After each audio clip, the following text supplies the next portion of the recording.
Hi, my name is Wadiike-Williams. I'm not just an atheist, I'm actually a humanist. But I'm responding to the ongoing debate, where are the black atheists? Well, you'll be pleased to know that I'm black and I'm atheist, and a humanist. But let me just explain why it is that I'm atheist.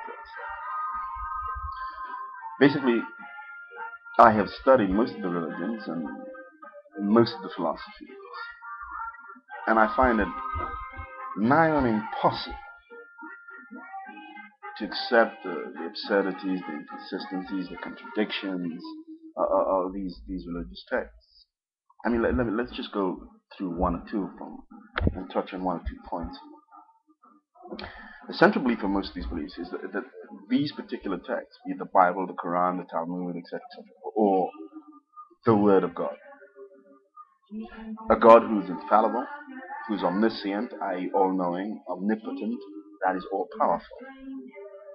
Now, to that must be added the view it's an all-loving God, a merciful God, etc., etc., etc. Now, faced with this as my starting point, it becomes impossible, really, to read these texts and, as it were, when you juxtapose the text with the claims made for God, there's a profound and deep disconnect.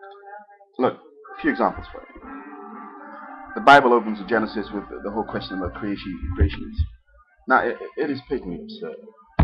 It is patently absurd. They're not even consistent as to how this process took place. On one, in the opening of the Bible, we have a view that God created Adam and Eve simultaneously. Subsequently, later on, it transpires he only created Adam, then extracted one of his ribs, etc., etc. Now, the suggestion that God responded to Adam by creating Eve presupposes that, one, he had made a mistake by not having created Eve with Adam, in which case if he's made a mistake he's not infallible. Or the story might well be fallacious. But let's ignore that for the moment. Let's take it as a given that God created Adam and Eve. They then have 2 sons. So on this planet, according to the Bible, we had 4 people. And what happens? Apparently the sons or what have you go off into the land of Nod and find a wife. Now, how is this possible? How was this possible? Where did these people from the land of Nod come from? How did they materialize, since God only made 2 people who would have had 2 children?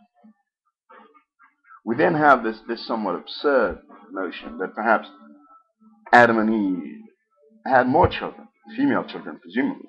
Their brothers married. So we have at the beginning of the Bible the possibility of incest as the starting point. Now, I don't know about you, but I have great difficulties in seeing that as an explanation when you put that next to the concept of evolution. I mean, the creation myth is precisely that, a myth. As if that absurdity wasn't enough. We then go into the stories about Noah, for example, who decides to, a 600-year-old man, traverses the planet, collects 2 of every item. We're talking about billions of species on this planet, and packs it into a boat that he then sells. I mean, come on. Come on. Give us a break, man. And how the hell was he able to really traverse the earth and put the specific groups of animals in particular continents and so on? I mean, it's just a preposterous notion. Nobody in their right mind for one moment to take that seriously. Yet that's one of the tenets. A third example. Remember how this great flood came about? God was displeased with some people. He doesn't then deal with just the people he was displeased with. He wipes out the whole human species, all life. Now, that is not just genocide, it is mega genocide. So the first perpetrator of a mega genocide on the planet was the very person we're being invited to worship. I mean, that is a nonsense. That is a nonsense. What did the innocent child do that warranted their destruction? What did the innocent butterfly do to warrant its destruction? What? What did the bird in the sky do to warrant their destruction? Etc., etc., etc. I mean, it seems to me that taken as it is, the Bible is a nightmarish guide for a nightmarish reality. In other words, it has no concept of justice. You annoy me, so I wipe out your city. You annoy me, so I wipe out your country. You annoy me, so I wipe out your globe. I mean, what kind of deity, the man is, or girl for that matter, would be an absolute certifiable socio and psychopath. Now, for people like me, who are atheists and humanists, we cannot accept that as some supreme authority on anything. So far. I also have a gripe with dealing with the Bible. How they could rationalize the sadomasochistic slaughter of a human being, which is what, in essence, the Christ story is all about. A father decides that he wants to demonstrate how much he loves people, so he kills his son. I mean, come on. How many of you out there would demonstrate the love, whatever, would then decide to sacrifice their son? Not just in any way, in the most torturous, painful way possible. It makes no sense to people like me. I certainly wouldn't do it.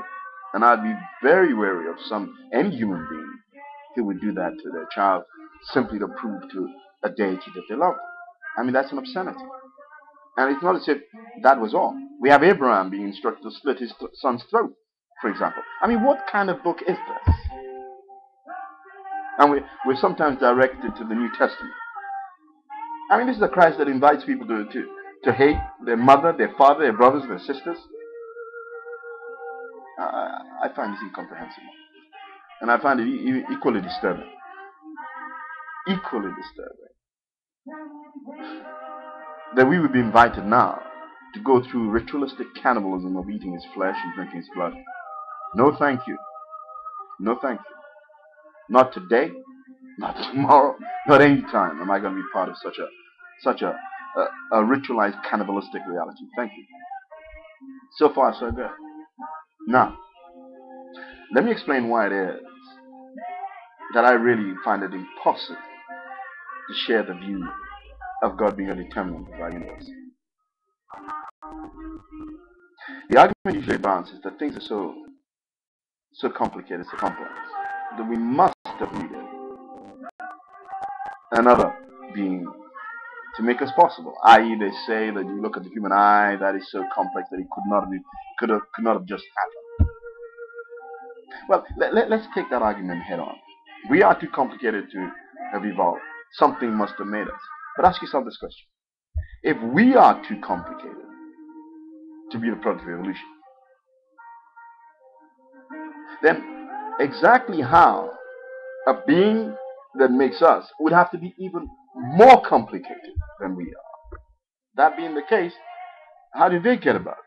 How did they come about it? Because if our level of complexity is too complex to be product of evolution or self-generated, something that creates us must be even more complex. How did they come about it? This is one of the problems that I think the religion is going to have major problems with. Because really, until we realize that these religions are nothing other than organized superstition from the Middle Ages, until we realize that as a species, we have evolved beyond these religions. We existed as a species before these religions, we've existed during these religions, and we're now evolving beyond these religions. These religions are no longer fit for purpose. As a species, as a society, we've moved on. And we really have to begin to decolonize and liberate our consciousness. All I can say is that there are many more atheists than humanists, and most people realize. I trust you'll be seeing a lot more of this presently. Thanks.